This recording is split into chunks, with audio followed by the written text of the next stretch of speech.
Hello, everybody. So it's been another interesting week. We talked to the insurance company finally about our trailer that got damaged in June of last year. So it's been almost a year. Not the insurance company's fault at all. State Farm's been great, but unfortunately, the guy that we had doing our estimate took, well, almost a year to get it into them. It took until end of October to get him out here to look at it, and then from the end of October until now for him to finally submit it to them. So that's been our delay, but they wanted too much for us to keep it, so we just said take it away. Our plan was to sell it eventually anyways, so I guess it just kind of happened that way. And he also got the estimates into them for the gray trailer and the RV, so those might be going away too if the same scenario holds true. Anyway, so today we came out here and took this piece of the mold off, or mold, the form off of our first piece of the slab here, and it actually looks pretty good. We don't have any of that, well, a little bit. We've got a tiny little bit right there where it's pockmarked or whatever it's called. I can't, honeycomb, no, that's not right. God, I know the word, I just can't think of it now. Anyway, so we've got the rebar sticking out so that we can attach the next piece of slab over here to that first one and keep it from pulling apart and leaving a hole between them. We're gonna bend the ends of these rebars over so that they can hang on better to the next piece of slab. I don't know if that's necessary, but it makes me feel better, so. Anyway, and speaking of things not going as planned, we have a guy that was supposed to come out yesterday. I mean, we hadn't scheduled it. He called us asking if we wanted him to come out yesterday. And at first I was like, no. And then I was like, you know what? Yeah, we're ready. Come on out. He was going to bring gravel for this other pad. But he didn't show up. And then he, like 8 o'clock last night, sent me a text, said, he'll be here tomorrow morning. He said it's all loaded, ready to go. He'll be here. And I asked what time. He said 8:30, 9 o'clock. And well, it's like noon now and he hasn't shown up. So yeah, Terlingua time. Anyway, we're getting ready to pour the footings for our little post frame, I don't know what you'd call it. I was going to say outdoor kitchen, but it's not going to be an outdoor kitchen. It's more of a little community room with a patio out in front of it.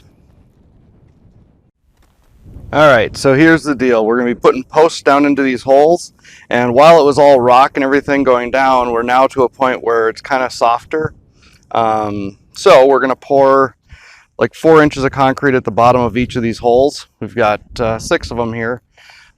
These 2 are for the ends of the patio area, the shade structure over the patio, and then the 4 back there will be the enclosed portion of the building where we'll have like a countertop across the back and some cabinets and stuff. And then we're going to do like tables and things and maybe some games and whatever out here. So yeah, so right now we're getting ready to pour the concrete. We've got 12 bags over there. I think we're probably going to need like 6 or 7 for this first pour just to get the bottoms filled in. And I hooked my receiver for my laser onto an old hoe because it's already got concrete and crap all over the bottom of it, and I didn't want to get my grade stick all full of concrete. So you got to keep it pretty, All right, I'm gonna get to work.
All right, guys, so we've got our footers in on all these holes. We ended up using 5 bags of concrete, and we had enough extra left that we did a little art project in that block.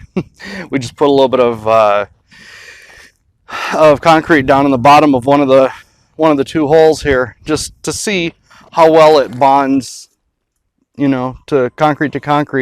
I'm afraid it'll pull away, but you know, it's just kind of a little play around experiment type thing. And then we have such a hard time putting batter boards up because you have to drill holes in the ground in order to put these stakes in, because, you know, rocks everywhere.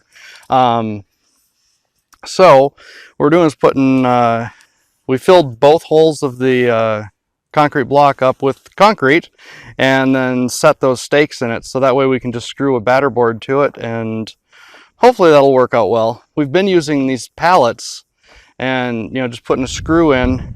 You can see right here, we put a screw in and then just run our line across from that. And that works out well, except the pallets like to slide around on the loose rocks and whatever. So hopefully the concrete block filled with concrete with posts sticking out of it will be more stable. We'll see. All right, so our guys showed up here with about 4 yards of kind of sandy gravel. It's not quite the gravel I was expecting. When we talked, it was supposed to be, you know, 3/4, you know, more or less. And this is mostly sand with a little bit of rock and other crap in it. But it's decent fill, and it's better than the powder that we have out here, all the, you know, the bentonite type clay stuff and silt and whatever. This is mostly sharp sand and some you know, medium-sized rocks and whatnot. Anyway, so that the amount he brought out here actually ended up being almost perfect to fill this in. We've got about 3.5 inches from the top of the fill surface to our grade level, I guess, for the slab. So we'll have 3.5 inches of 3,000 psi concrete. We're going to do rebar, you know, 2-foot squares again, just like last time. And we'll do a run of rebar around the perimeter. You can see we've got about 7 inches or so on the perimeter. I don't know, I was thinking about digging it down a little bit, but then I figure we didn't over there, so. And it's sitting on top of rock. It's not like it's gonna sink in. Anyway, so that's pretty much that. Oh, these slabs are 20 by 30, and over there at our community building is 20 by 40, and today Lisa's like, oh, so when we get to doing the community building, you can probably do that one yourself, huh? Yes. So, no, not likely. I think I'd want to have at least a couple people with me to, you know, run the rakes and, or placers, whatever you call those magic little things to push the concrete around. And even if I did use the vibra-screed and the power trawl, I mean, that takes away a little bit of the time and a lot of the effort, but you still need somebody good to move the mud around while you're using them, I guess. So anyway, I'm really twisting right now about the other side of this building, going, do I really want to leave it not concreted? Maybe I should just do that and not leave it sand underneath. But I don't know. It's $5,000 too, though, by the time. Well, not quite. $4,000 by the time we get done pouring it. Well, and $5,000 because we'd have to have rebar and everything else. So yeah, it'll be over $5,000 if we do that. Yeah, I guess. For now, we'll just do this one. Get these two together, and then if we ever want to, we can always pour a floating slab in between those footers later. All right, guys. Well, tonight I think I'm going to work on the power trawl and make sure that's up and running. And then tomorrow morning we're going to work on the rebar and whatnot. So I will, yeah, I think I'll cut this one off. I'll make another video of working on that power trawl, because I think that'll be interesting. And then the company that we got our battery from is finally sending out the cell replacement. It's been a couple weeks, 3 4 weeks, whatever it's been. But they asked me to cut the battery open or the cell that we have here. So I'm going to do a video of that because I think it'll be interesting, because they want to see what's wrong inside the cell, but they don't want to pay the shipping back to them. So I get to cut it open and look at it. Apparently, I talked to one of the technicians there, and he said that you can crack them open with a utility knife. So he said just take and dip it over, dump it into a 5-gallon bucket, and then run the knife down the side of the cell, and give it a smack with a hammer or whatever, and it'll crack right open. So that'll be fun, I think. And then of course when we're putting the cell back in, I'll make a video of that. So yeah, anyway, bunch of stuff coming. I'll see you guys in the next one. Thanks for watching. Bye.